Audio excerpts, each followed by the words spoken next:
మనం వెయిట్ తగ్గాలన్నా, అలాగే డయాబెటిస్ ఉండే వాళ్ళలో షుగర్ కంట్రోల్ అవ్వాలన్నా ఫుడ్ సీక్వెన్సింగ్ అనేది ఫాలో కావాలి. అంటే మనం ఏం తింటున్నాం అన్న దాంతో పాటు ఏ ఆర్డర్‌లో తింటున్నాం అనేది కూడా చాలా ఇంపార్టెంట్. మనం బ్రేక్‌ఫాస్ట్ తిన్నా, లంచ్ తిన్నా, డిన్నర్ తిన్నా ఈ ఆర్డర్ అనేది ఫాలో కావాలి. ఈ ఫుడ్ సీక్వెన్సింగ్‌లో మనం ఫస్ట్ ఫైబర్‌తో స్టార్ట్ చేయాలి. మనం తిన్న ఈ ఫైబర్ వాటర్‌తో కలిసి ఒక జెల్‌లా ఫామ్ అవుతుంది. దీనివల్ల మనం తినే ఫుడ్లో ఉండే గ్లూకోజ్ అనేది స్లోగా బ్లడ్లోకి రిలీజ్ అవుతుంది. అలాగే ఈ ఫైబర్ వల్ల మన గట్ హెల్త్ కూడా బెటర్ అవుతుంది. ఈ ఫైబర్ తిన్న నెక్స్ట్ మనం ప్రోటీన్ తీసుకోవాలి. ఈ ప్రోటీన్ మన బాడీలో GLP-1 అనే హార్మోన్స్ రిలీజ్ అయ్యేలా చేసి మన బ్లడ్లో ఉన్న గ్లూకోజ్ని త్వరగా క్లియర్ అయ్యేలా చేస్తుంది. దీనివల్ల షుగర్ స్పైక్స్ కూడా తగ్గుతాయి. సో మనం ఫస్ట్ ఫైబర్ తిని తర్వాత ప్రోటీన్ తీసుకోవడం వల్ల అప్పటికే స్టమక్ కొంచెం ఫిల్ అయిపోయినట్టు అనిపిస్తుంది కాబట్టి ఆ తర్వాత తీసుకునే కార్బోహైడ్రేట్స్ ఆటోమేటిక్గా తగ్గించుకుంటాం. సో మీరందరూ కూడా ఎప్పుడు ఫుడ్ తీసుకున్నా ఫస్ట్ ఫైబర్ తిని తర్వాత ప్రోటీన్ తీసుకుని చివరిలో కార్బోహైడ్రేట్స్ తీసుకోవడం అనేది అలవాటు చేసుకోండి. ఇక్కడ ఈ ఫైబర్ అంటే ఏం తీసుకోవాలి, ప్రోటీన్ అంటే ఏం తీసుకోవాలి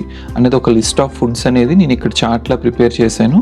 అలాగే పిన్ కామెంట్స్లో ఫస్ట్ కామెంట్గా పెడతాను, అది ఒకసారి మీరు చూడండి.